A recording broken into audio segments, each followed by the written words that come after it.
Kami persilakan Pak Arif. Terima kasih. Bismillahirrahmanirrahim. Assalamualaikum warahmatullahi wabarakatuh.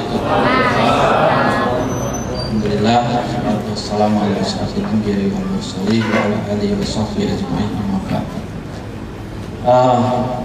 Bapak Ibu sekalian, khususnya dua senior saya, guru saya ini, Pak Wahidin, Kepala BPS, Pak Azari, Kepala Bapeda, saya sudah kenal lama sama beliau. Khususnya Pak Kepala BPS ini sekampung sama saya, Pak. Jadi kami sama-sama dari Nusa Tenggara Barat, saingannya Aceh dalam hal kemiskinan. Bapak bisa cek ya? Baik, saya diminta sebetulnya bicara soal data untuk konteks peningkatan kesejahteraan, tapi karena saya kerjanya di NP2A dan tidak ada kesejahteraan tanpa penyelesaian masalah kemiskinan, saya kelompoknya kemiskinan dan ketimpangan saja. Jadi gini Bapak Ibu, saya ingin pakai cara dompu, cara kampung saya untuk memulai paparan ini. Orang dompu itu Pak, simpulkan dulu baru jelaskan. Saya ingin menyimpulkan dulu, Pak Moderator, apa yang ingin saya sampaikan. Jadi Bapak Ibu boleh tidak mendengar sisanya, karena saya sudah jelaskan di depan kesimpulannya. Jadi gini Bapak Ibu, kalau tadi Pak Kepala BPS sudah menyampaikan prinsip dari data yang baik, data yang bermanfaat. Tadi beliau menggarisbawahi ini penting sekali buat kita. Saya ingin memulai dari sini. Data itu baru bermanfaat kalau data itu berkualitas. Data itu baru berkualitas kalau data itu baru bermanfaat kalau data itu terpercaya. Itu yang pertama. Itu kalau saya salah mohon dikoreksi. Oh iya. Bermanfaat kalau terpercaya. Data itu terpercaya kalau berkualitas, dan data itu berkualitas kalau didukung oleh kompetensi dan integritas dari pihak yang mengumpulkan dan mengelola data itu. Itu logikanya. Bermanfaat kalau terpercaya kalau berkualitas, dan berkualitas kalau didukung oleh kompetensi dan integritas. Itu prinsip dasar dari data yang baik. Kemudian tadi Pak Kepala Bapeda menyampaikan bagaimana prinsip atau konsep dasar pemanfaatan data untuk keperluan perencanaan pembangunan, khususnya di Aceh. Di data yang baik, bagaimana konsep pemanfaatannya untuk keperluan perencanaan. Tadi kita sudah dengar juga. Nah, saya ingin membawa Bapak Ibu sekalian ke dalam konteks penyelesaian isu nasional kemiskinan dan ketimpangan dengan datanya. Saya membawa konteksnya setelah konsep yang tadi disampaikan oleh Pak Kepala BPS dan Kepala Bapeda. Jadi Bapak Ibu sekalian, apa yang dibutuhkan untuk mengurangi kemiskinan secara lebih cepat? Saya garis bawahi lebih cepat, karena kemiskinan sudah berkurang Bapak Ibu. Kita boleh berdebat, tapi faktanya kemiskinan berkurang. Masalah kita adalah kemiskinan ini berkurang dengan cara yang lebih lambat, dengan laju yang lebih lambat daripada sebelumnya. Oleh sebab itu kita harus percepat upaya ini. Untuk sampai ke sana, kemiskinan berkurang lebih cepat, ketimpangan berkurang. 3 prinsip kebutuhan kita Bapak Ibu yang kita butuhkan. Yang pertama, kita reform, kita perbaharui kebijakan kita dengan memperbaiki desain atau rencana program. Tadi sudah disampaikan oleh Pak Kepala Bapeda bagaimana prinsip atau konsep strategi pemanfaatan data untuk perbaikan rancangan program. Nah, itu kebutuhan kita yang pertama, desain program kita perbaiki. Oleh sebab itu kita dengar kenapa dulu Raskin ditipu, sekarang desain baru ingin digunakan non tunai pakai kartu. Itu Itu contoh. Dulu kita tidak mengenal program cash transfer dengan syarat, dengan conditional. Sekarang sudah pakai conditional cash transfer, sudah pakai PKH. Itu contoh reformasi dalam desain program. Dulu jaminan kesehatan terbatas, sekarang sudah sampai 35% dari total penduduk dengan status kesejahteraan terendah. Itu contoh reformasi perbaikan dalam desain program. Ini syarat pertama untuk kita mempercepat pengurangan kemiskinan. Desain program kita perbaiki. Dulu kita tidak pakai data by name by address, sekarang kita pakai data itu. Itu syarat pertama supaya kita lebih cepat dalam mengurangi kemiskinan. Yang kedua, sebagus-bagusnya desain program, pelaksanaan harus lebih baik lagi. Betul, Raskin sudah kita modifikasi, tetapi apakah pelaksanaan di lapangan seperti yang kita mau? Itu pertanyaan lain. Implementasinya harus lebih compliant, lebih sesuai dengan aturan main dari program itu. Kalau disebut 15 kilo ya 15 kilo, jangan 5 kilo rata-ratanya. Kalau disebut harganya 1.600 ya harus 1.600. Kalau disebut harus dibagi setiap bulan ya jangan dibagi tiap 3 bulan. Itu contoh isu-isu pelaksanaan di lapangan yang harus diperbaiki selain memperbaiki desain program itu sendiri. Itu syarat kedua kita untuk lebih cepat. Syarat ketiga adalah sumber pendanaan. Tidak mampu seluruh upaya program penanggulangan kemiskinan ini ditanggulangi hanya oleh APBN.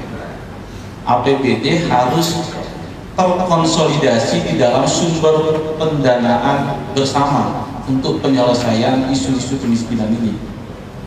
Nah, PBN, APBD, dan sumber-sumber dana swasta misalnya, program CSR dan sebagainya, itu harus lebih terkonsolidasi sehingga kita punya fleksibilitas, punya diskresi yang lebih luas untuk mendanai prioritas isu kemiskinan di daerah kita masing-masing. 3 ini saja Bapak Ibu, syarat untuk mempercepat pengurangan kemiskinan ini, dan inilah yang sudah didorong melalui Perpres nomor 15 tahun 2010 yang kemudian direvisi dengan Perpres 96 tahun 2015. Jadi kalau Bapak Ibu panjang lebar malas membaca Perpres itu, intinya cuma ini tuh. Kita butuh program dan desain yang lebih baik, tajam, kita butuh implementasi yang lebih tepat sesuai SOP-nya, dan kita butuh dana yang lebih terkonsolidasi. Nah, untuk sampai ke sana, syarat dasarnya Bapak Ibu, syarat mendasarnya untuk sampai pada 3 hal ini adalah kita harus punya data yang cukup. Selain cukup, data juga harus akurat, harus andal. Inilah yang menjadi PR besar kita. Karena kita tidak punya data yang baik, kita tidak bisa mendesain program secara lebih baik. Kita tidak bisa mendorong pelaksanaan yang lebih baik di lapangan, karena tidak ada informasi yang lebih akurat dari hasil pemantauan di lapangan. Kita juga tidak bisa membayarkan konsolidasi anggaran macam apa yang dibutuhkan, karena kita tidak punya data yang lebih akurat. Oleh sebab itu, pengayaan dan penguatan basis data sebagai basis perencanaan ini menjadi kunci Bapak Ibu untuk mempercepat pengurangan kemiskinan. Nah, slide saya yang berikutnya, mulai slide yang ke-4 sampai ke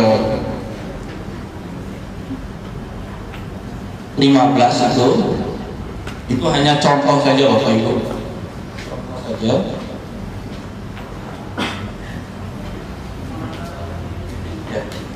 Hanya contoh-contoh dari data yang menggambarkan persoalan kemiskinan. Jadi cepat saja itu, satu persatu kita lihat. Bagaimana data menunjukkan masalah. Sekali lagi, bagaimana data menunjukkan masalah. Itu fungsi pertama data. Data dalam konteks perencanaan dan penganggaran adalah cara kita untuk tahu apa masalah kita. Nah, dalam hal ini seperti tadi juga disampaikan oleh Pak Moderator, data akan menunjukkan masalah setidaknya dengan 3 cara. Ini bagi yang masih nyusun skripsi ya. Wah, izin Pak. Jadi data akan bisa menceritakan masalah setidaknya dengan 3 cara. Pertama, dengan posisi relatif dari capaian indikator. Contoh, kemiskinan di Aceh, persen kemiskinan kita sekarang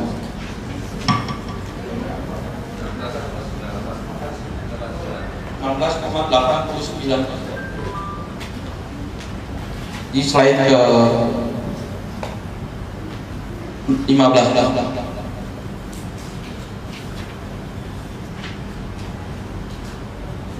Ya. Nah, bagaimana kita tahu Aceh ini punya masalah dengan kemiskinan? Yang pertama kita lihat, bandingkan dengan daerah lain. Yang pertama, kita bisa bilang Pak Azhari ini ganteng kalau sudah dibandingkan sama Pak Saiful, Pak. Ya kan Pak? Kalau itu ya Pak. Jadi gitu, harus dibandingkan. Tidak bisa kita mengklaim secara sepihak bahwa kita ini tinggi atau rendah, bagus atau buruk tanpa dibandingkan dengan yang lain. Itu cara pertama data menunjukkan masalah. Kita tinggi karena dibandingkan dengan provinsi lain, kita ini nomor 7 tertinggi. Kalau bukan ke-6 tertinggi se-Indonesia antar provinsi. Nah, ke-6 tertinggi. Sebelahnya langsung NTB. Bengkulu dulu. Oke. Kita bermasalah dalam kemiskinan karena posisi relatif kita tinggi dibandingkan provinsi lain. Itu pertama. Yang kedua, data juga akan menjelaskan adanya masalah dengan cara menjelaskan perkembangan dari waktu ke waktu dari indikator itu. Misalnya hari ini Aceh 16% tahun ini 2017, 16,89% per Maret 2017. Masalah kan kalau berdasarkan pertimbangan perbandingan antara wilayah.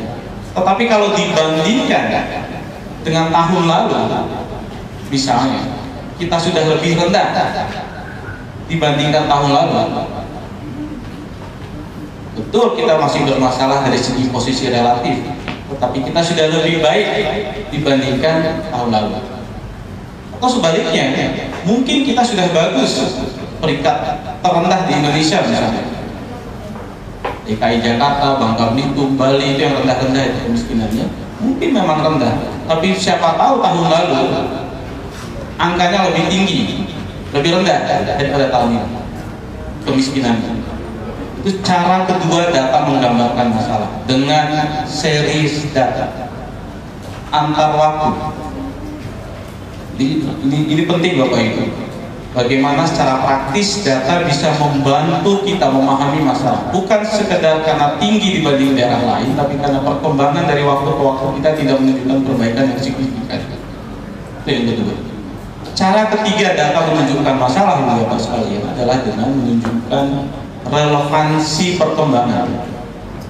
Boleh jadi kita ini memburuk perkembangannya.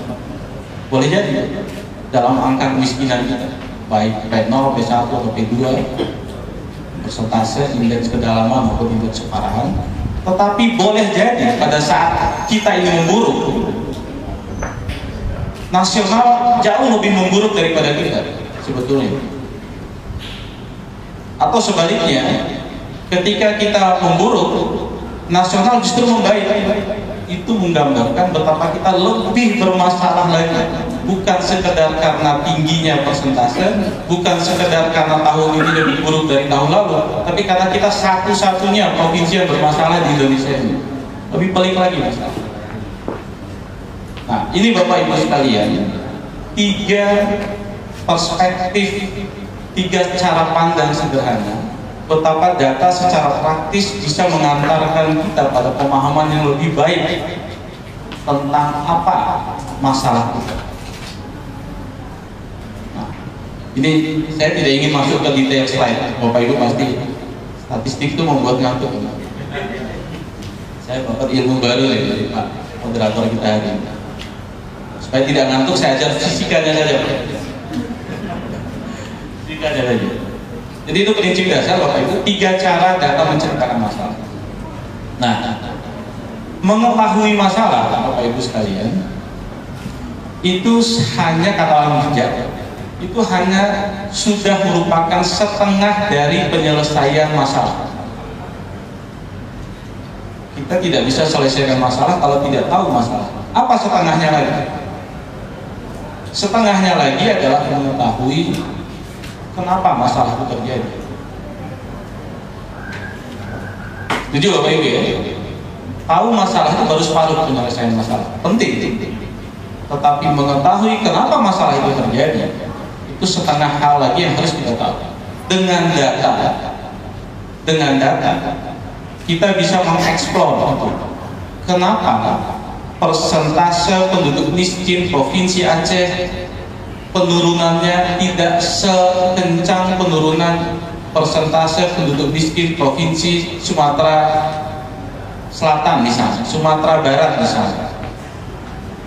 misalnya kita sudah tahu masalah, tapi kenapa itu terjadi? Nah, cara untuk mengetahui masalah itu Bapak sekalian, dengan data, dengan konsep perencanaan, itu adalah disebut sebagai causal relationship.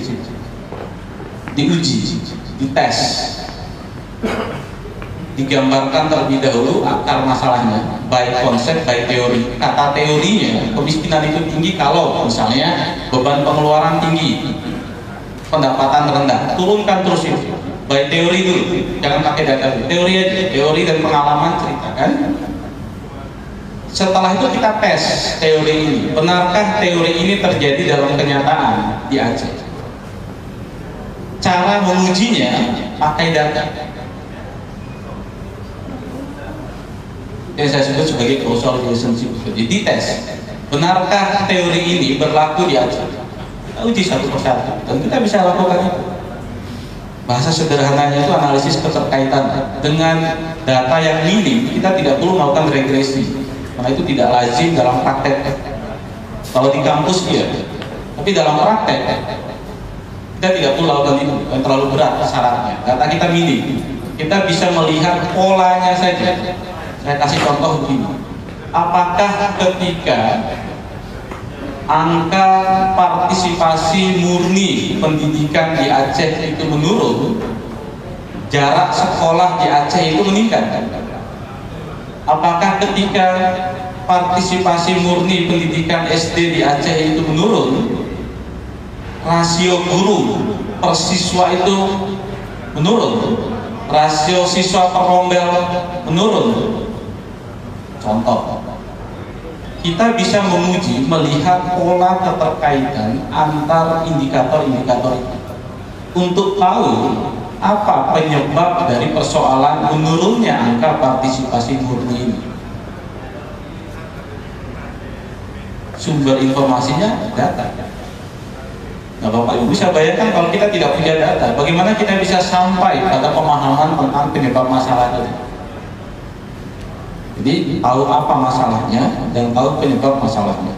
Nah, saya sampai di sini ingin menyampaikan kepada Bapak sekalian, di TNP 2K kami punya servis itu,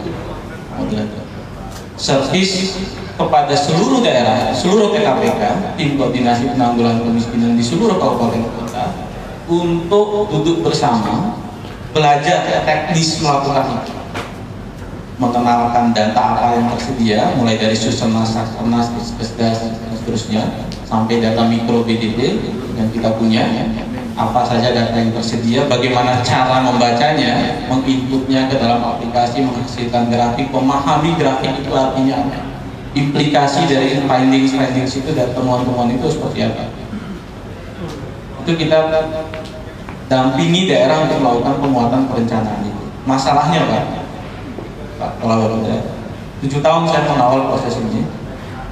Masalahnya seperti klasik Pak, seperti Pak Wahidi sampaikan. Orang yang kita latih hari ini lusa sudah dimutasi. Nah, itu salah satu masalah yang paling repot. Jadi sulit kita mempertahankan focal point kita. Sayang sekali dengan pemahaman yang bagus itu yang sudah kita tularkan, kita tes. Kita tidak sekedar model hit and run gitu Pak. Setelah kita pelatihan, kita tindak lanjuti, kita uji, kita tahu. Ini saya contoh Pak Sanusi di sini, misalnya dari Bapeda Provinsi Aceh dan teman-teman lain yang dari Bapeda juga. Misalnya, setelah kita latihan, kita tidak popularin begitu Pak. Kita tagih hasil kerjaannya. Mana contoh analisisnya? Apakah hasil kerja itu dipresentasikan oleh kepala Bapedanya di dalam rapat koordinasi PKPK? Apakah disampaikan kepada wakil gubernur selaku ketua PKPK dan seterusnya, supaya kemanfaatannya terbukti. Nah, ini kita upayakan itu Bapak Ibu, tidak sekedar melatih, tapi kita juga buka kelas magang di TNB 2K. Jadi siapapun yang ingin memperdalam teknis perencanaan itu silahkan, free of charge Bapak Ibu. Silahkan datang ke TNB 2K, datangnya biaya sendiri Pak. Ya, silahkan ke sana. Mau pakai surat dulu boleh, kalau nggak sempat nulis surat ya WA saja ke sana. Ke TNB 2K insya Allah ada tim yang selalu siap setiap hari menyediakan konsultasi. Ingin tahu bagaimana sih Pak cara merencanakan, ya Bapak Ibu ya, hampir 1 dari 2 orang Aceh ini target penanggulangan kemiskinan. Insya Allah nggak ada lagi orang ini. Ini pesan pokok dari data yang tidak bisa kita abaikan. Kalau kita hanya fokus pada 859.000 jiwa dan kita berpikir untuk menyelesaikan persoalan kemiskinan dengan mengadres persoalan mereka, mengatasi persoalan yang mereka hadapi, dengan melupakan sisa jumlah penduduk yang sampai 2 juta totalnya itu, kita sia-sia hanya akan menulis di pasir pantai. Kita selesaikan yang 859.000, besok pagi masuk kemiskinan baru. Karena moving in, moving out dari garis kemiskinan, dinamika di sekitar garis kemiskinan itu Pak, Ibu sekalian, itu sangat-sangat dinamis. Simulasi berdasarkan data Susenas itu membuktikan 52% dari orang miskin hari ini itu bukanlah orang miskin tahun lalu. Itu artinya mudah sekali orang miskin itu berganti. Mudah sekali orang miskin baru itu terbentuk. Nah, Bapak Ibu bisa bayangkan, kalau kita hanya mau fokus kepada orang yang hidup di bawah garis kemiskinan tanpa memberi perhatian yang sama intens kepada mereka yang hidup di sekitar garis kemiskinan, hanya sedikit di atas garis kemiskinan yang disebut sebagai penduduk rentan itu, maka kita hanya akan gali lubang tutup lubang. Itulah yang menjadi PR. Kenapa strategi yang tadi saya jelaskan di awal, 3 kesimpulan awal tadi, kenapa perlu desain intervensi yang lebih baik, kenapa perlu konsolidasi sumber pendanaan yang lebih kuat, itu dibutuhkan supaya kita tidak sekedar gali lubang tutup lubang. Ini Bapak Ibu, sekali lagi PR-nya penanggulangan kemiskinan itu bukan sekedar mengeluarkan orang miskin dari ke atas garis kemiskinan, mengangkat status ekonomi mereka, tetapi sekaligus mencegah orang rentan agar tidak jatuh miskin. Harus sama-sama dilakukan. Nah, kita langsung ke slide berikut Bapak Ibu. Nah, ini contoh distribusinya antar kabupaten kota se-provinsi Aceh. Potret penduduk desil 1, desil 2, desil 3, desil 4. Desil itu per 10 Bapak Ibu. 10% terendah itu desil 1. 10 ke 20 itu desil 2, 20 ke 30 itu desil 3, 30 ke 40 terendah itu desil 4. Potretnya seperti itu distribusinya antar kabupaten kota. Kita lihat segitu banyak PR yang harus orang yang individu, maksud kami, yang perlu kita jadi eksplisit menjadi target pengurangan kemiskinan di Provinsi Aceh per kabupaten kota. Kalau kita ingin mengupayakan percepatan yang berkelanjutan, hasil yang permanen lah kira-kira, supaya tidak gali lubang tutup lubang, supaya tidak menulis di pasir pantai tadi. Baru selesai kita atasi ini, datang ombak terhapus lagi, nah, jejaknya tidak ada kerjaan kita. Terus Pak, kita langsung ke, nah ini kondisi fiskal, ini data lain Pak. Selain data makro, data mikro, ada juga data podes ya, itu data meso level atau bisa disebut data makro juga dalam beberapa tergantung ya. Selain data makro dan data mikro, kita juga perlu memperkuat, ini mohon kalau BPS, nanti saya ingin tunjukkan nanti di slide terakhir saya rencana kerja kami di Aceh dan betapa ini berkaitan dengan kebutuhan data anggaran APBD. Nah, data anggaran ini penting supaya kita tahu program sudah bagus, kita tahu masalahnya apa, akar masalahnya apa, lantas kita rancang program apa yang penting untuk mengatasi akar masalah itu. Clear sampai di situ. Persoalannya, apa kita tahu selama ini anggaran APBD kita dialokasikan untuk mengatasi masalah itu atau tidak? Belanjanya tepat nggak? Itu kan persoalan berikut. Sudah tahu nih apa yang harus dilakukan. Pertanyaannya, apakah APBD kita selama ini dan APBD kita nanti bisa diharapkan menjawab penyelesaian masalah ini? Nah itu butuh kajian tersendiri, analisis, dan itu butuh data.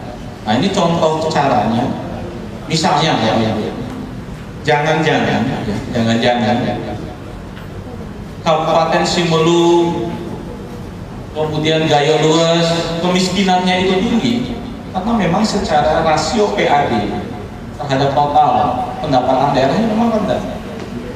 Faktanya menunjukkan itu, karena kita tidak fair menuntut daerah itu kerja lebih maksimal, alokasikan anggaran lebih besar. Memang derajat otonomi fiskalnya kecil. Itu potretnya. Nagan Raya, Aceh Barat Daya, Sumber Salam, Batam Pria, Simelu, Pidijaya, Gayo Luas, Aceh Singkil itu daerah kabupaten kota di Aceh yang kemiskinannya tinggi, tetapi juga derajat kemandirian fiskalnya rendah, rasio pendapatan asli daerahnya terhadap total pendapatannya rendah. Kenapa ini perlu ditunjukkan? Karena treatmentnya akan beda. Kalau yang baca ini Menteri Kesehatan, Menteri Pendidikan, ini akan berguna. Mungkin bagi kita susah. Apa artinya gambar ini? Tapi kalau yang baca ini adalah pemerintah pusat, tentu akan mempengaruhi kebijakan politik anggaran yang akan diterapkan di Aceh per kabupaten kota ini. Berikutnya Pak, ini ruang fiskal. Boleh jadi Bapak Ibu, ruang fiskal ini menunjukkan diskresi, keleluasaan dari pemerintah daerah untuk menggunakan uangnya setelah seluruh belanja yang belanja yang ditentukan peruntukannya itu, termasuk belanja pegawai, sisa uang, kemudian totalnya dipresentasikan, dirasiokan terhadap total pendapatan Abdiya dan Aceh Utara tinggi, ruang fiskalnya pada miskinnya tinggi. Coba dua yang kan, ini penting. Saya mohon izin Bapak Ibu. Ini saya hanya men-trigger saja. PR-nya nanti panjang urusan kita ini. Tapi saya ingin menunjukkan contoh-contoh cara berpikir sederhana untuk membuat kita itu lebih tajam dalam membuat perencanaan. Mulai dari hal yang sederhana, jangan dimulai dari hal yang rumit. Kita lihat di sini Bapak Ibu. Ini contoh. Kemiskinan tinggi, ruang fiskal rendah. Ruang fiskal rendah yang bawah itu. Ruang fiskal rendah. Orang miskin nggak punya duit. Ada miskin tapi kaya. Contohnya Gayo Luas. Miskinannya nomor 1 tertinggi. Salah satu yang tertinggi di Provinsi Aceh. Tapi sebenarnya ruang fiskalnya tinggi. PR-nya apa? Orang kalau miskin tapi duitnya banyak, PR-nya apa? Memperbaiki belanjanya. Duitnya ada, tapi kalau miskin nggak punya duit, mau dihemat kayak apa? Mau hemat apa yang mau dihemat kalau duitnya nggak ada? PR-nya adalah meningkatkan pendapatan, mengupayakan konsolidasi pendapatan yang lebih besar supaya bisa mendukung rencana yang sudah dibuat. Nah, setiap kuadran, setiap kota, posisi daerah di dalam kuadran itu Bapak Ibu, data menunjukkan itu akan berimplikasi kepada strategi dasar dari sisi fiskal yang harus diupayakan oleh daerah. Saya kasih contoh Bapak Ibu. Misalnya kemiskinan tinggi, ruang fiskal rendah. Kemudian Bupati PD atau Bupati Aceh Barat misalnya, ya udah tarik pajak, retribusi besar supaya PAD meningkat. Kalau ruang fiskal lebih besar, kita punya diskresi yang lebih besar, kita bisa biayai prioritas kita untuk masalah kemiskinan. Misalnya, hati-hati Bapak Ibu. Untuk konteks Indonesia, penelitian Bank Dunia, saya pernah salah satu anggota tim disebut saya bekerja di KMP2K.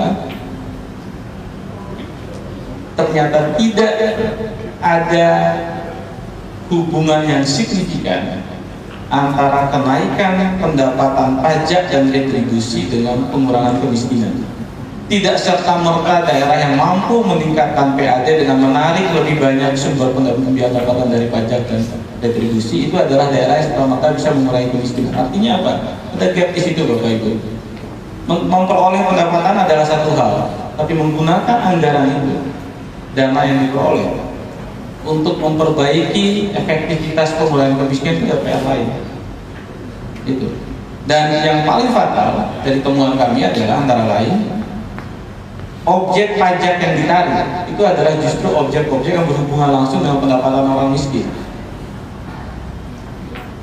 Nah di DKI, ini saya bukan mau cerita, kebetulan Presiden sekarang kan mantan Gubernur DKI. Waktu beliau jadi Gubernur tahun pertama itu kan mencabut retribusi pemakaman. Contoh, itu contoh kebijakan yang pro-kur Bapak Ibu. Karena sampai keluar itu baliho, spanduk, diflat.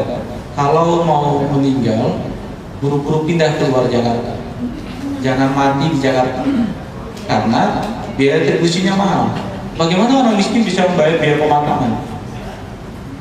Nah itu contoh kebijakan yang tidak tepat, menarik pendapatan tapi dari objek yang salah, yang justru berdampak langsung pada beban pengeluaran yang lebih besar pada orang miskin. Padahal itulah penyebab kemiskinan, karena beban pengeluaran yang meningkat. Itu contoh. Termasuk membebaskan pajak operasi usaha kecil, usaha mikro. Pajak warteg dibedakan dong sama penang bistro sama dapur kopi misalnya gitu ya. Dibedain boleh karen gitu kan. Harus beda. Ya karena nggak mungkin kaki lima disamakan pajaknya dengan itu. Itu contoh.